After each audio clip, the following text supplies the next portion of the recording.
আসসালামু আলাইকুম। প্রিয় প্রবাসী ভাইয়েরা, আপনারা যে যেখান থেকে দেখছেন সবাইকে আমার সংগ্রামী শুভেচ্ছা। আশা করি নিশ্চয়ই ভালো আছেন। দর্শক, আজকে আপনারা জানেন বাংলাদেশে আজকে কমপ্লিট ইন্টারনেট শাটডাউন সরকার করে দিয়েছে। কারণ বাংলাদেশে কঠিন একটা সময়ের মধ্যে গতকালকে থেকে বাংলাদেশে কারফিউ জারি করেছে, কারফিউ অবস্থায় আছে।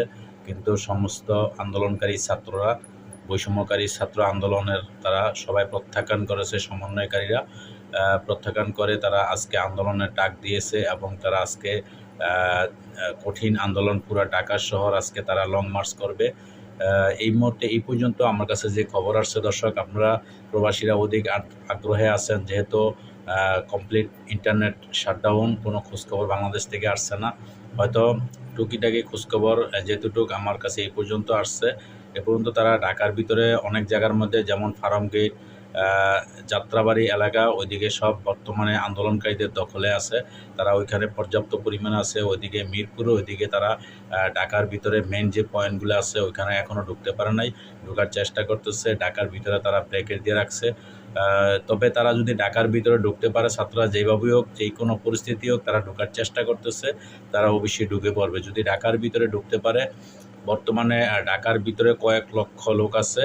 যদি ঢাকার ভিতরে তারা ঢুকতে পারে, তাহলে মনে করেন আজকে তাদের টার্গেট বা তারা যে ধরনের খবরাখবর পাচ্ছি, তারা গণভবনের দিকে তারা হামলা করবে বা ওইদিকে তারা ঢুকে পড়বে। তো দর্শক, ওইদিকে গণভবনে ওইদিকে সেনাবাহিনী প্রচুর পরিমাণে, পর্যাপ্ত পরিমাণে তারা পাহারা দিয়ে রাখছে। সেনাবাহিনী, পুলিশ, পুরা বাহিনী ওইখানে তারা পাহারা দিতেছে। তো দর্শক, ওইখানে কি হয় একমাত্র আল্লাহ পাক ভালো জানে। গত দিনগুলোতে যে রক্ত, যেভাবে মানুষ মারা গেছে, আর সর্বশেষ আজকে এবং আগামীকালকে কি পর্যন্ত মানুষ মরে, একমাত্র আল্লাহই জানে।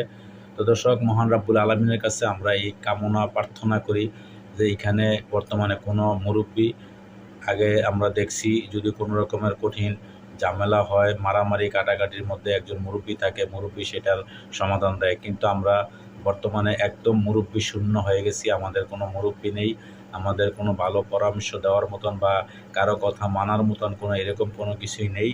এখন একটা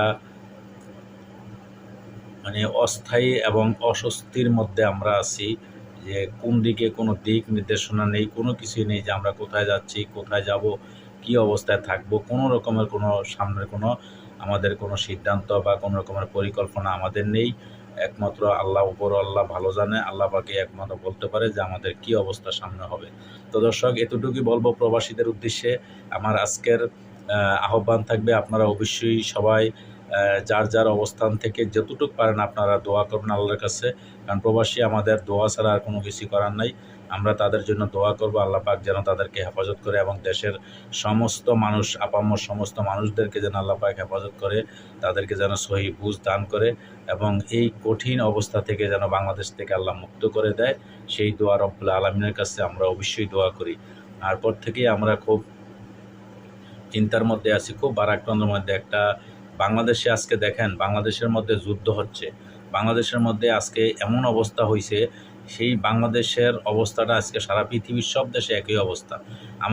আমরা যেহেতু বাইরে প্রবাসে আছি, বাইরে থেকেও আমাদের মনের মধ্যে সবসময় এই জিনিসটা কাজ করে, বা আমরাও মনে হইতেছে যেন আমরা ওই সাথেই আছি, ওইখানে আমরা যুদ্ধ করতেছি, মারামারি কাটাকাটি সব কিছু। রাত্রে স্বপ্নে ঘুমাইতে গেলেও দেখি মানুষ মরতেছে, রক্ত আর রক্ত। এই সমস্ত কল্পনার মধ্যে আমরা বর্তমানে দিন কাটাইছি।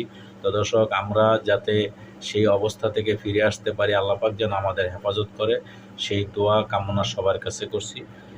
আর দর্শক, আমার ভিডিওটা অবশ্যই শেয়ার করে দিবেন, সবাইকে দেখার সুযোগ করে দিবেন। আজকে এই পর্যন্তই। আসসালামু আলাইকুম।